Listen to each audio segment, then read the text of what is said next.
Is everyone ready for some more G.I. Joe Special Missions issue number 2? Before I talk about the inside of this comic book, let's take a moment to admire the outside. That's one of the best covers in the entire series. You gotta love that. Roadblock just looks insane. That's Breaker. Looks pretty badass. And I forget that guy's name. What did he do? Oh, it's Recondo. Back to my previous question. What did Recondo do? I'm a little rusty on some of the characters. Like we all know the staples like Roadblock and Breaker, Scarlet, Snake Eyes, and Duke, but Beachhead's pretty awesome. Everyone loves Dusty, Shipwreck, but gonna have to get back into the series from the beginning to learn a little bit more about Recondo, though he does play a prominent part in the end of this. Anyway, packs of fun for everyone. Words of Honor from December 1986. It's generally a mistake to confuse G.I. Joe the cartoon show with G.I. Joe the comic books. The cartoons were goofy, silly, good fun, a great 80s cartoon, and a glorified commercial, although Galaxy Rangers was much better. The comic books, on the other hand, are awesome. The cartoons were good. The comics are great, and often covered some mature subject matters like this one. We've got a Nazi bomber emerging from a glacier, and this thing is filled with nerve gas. Oh no! Of course, Cobra wants this stuff, and G.I. Joe is going to try to stop them by striking a deal with a Nazi living in Brazil. So half the Joe team goes to Brazil to deal with this Nazi, and the other half flies out to a glacier on the G.I. Joe Tomahawk. Love that thing. You could pack so many Joes into there. And then you could like land it on top of Cobra soldiers. You could also turn it upside down and like cut them up with the blades.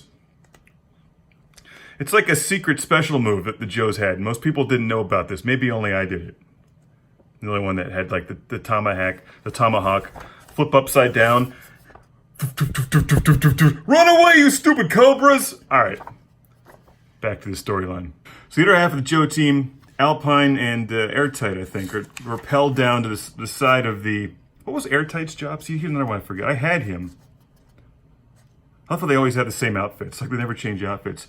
So Alpine and Airtight rappelled down the side of the glacier to board the bomber. And, of course, who shows up? Cobra. Because they're a bunch of assholes like that. There's Firefly. Firefly's great because he's... Like, the other ones all seem to have, like...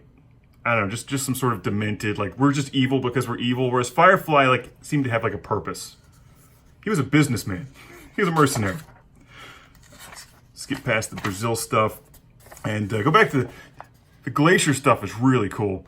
So, we got Breaker basically tossing grenades at a Hiss tank. Everybody loves Hiss tanks. Like, they were clear. If you ever had a Hiss tank, by the way, as a kid, you know that they were, like, totally top-heavy. So, like, front heavy. So you're, like, trying to crush things, and then the thing just goes dunk. Like, they're the most stupid design ever. But they look cool in the cartoons. So, and this is pretty serious here because this one, his tank driver grabs onto the side of the glacier. Got some stupid ads. More of the Nazi stuff. And here's Airtight's doing his stuff with the nerve gas. Millions of people could die if the Joes don't do their job. But check this out. This one lone Cobra soldier hanging on the side of the cliff knows he's going to die, loses his grip, and in his way out, he's just trying to take out as many people as possible. Like in the cartoon, they would have ejected and everybody would have been fine. In the comic book, they die while shooting at nerve gas. Like, that's why the comic books are awesome. Anyway, here we got Roadblock blowing the shit out of Nazis. We've got... the Joes battling Firefly on the glacier. And while I don't think this is one of the silliest, most entertaining reads in the series, it shows that G.I. Joe, at least the writers, Larry Hama and the rest of the team, like could put together a competent, serious adventure. Where if the Joes didn't do their job, serious consequences would have occurred. It's hard sometimes to think about G.I. Joe in a serious way, but I like this book. And the cover's great. G.I. Joe Special Missions, issue number 2. If you think the Joes are all just fun and games, you would be mistaken. Sometimes they actually do fight for freedom over land and air. And on the glacier. Oh, Snow Job's in this too. Snow Job. Like, what was going through his head when they were handing out the rest of the code names? Roadblock, Rock and Roll, Stalker, Snake Eyes, Snow Job.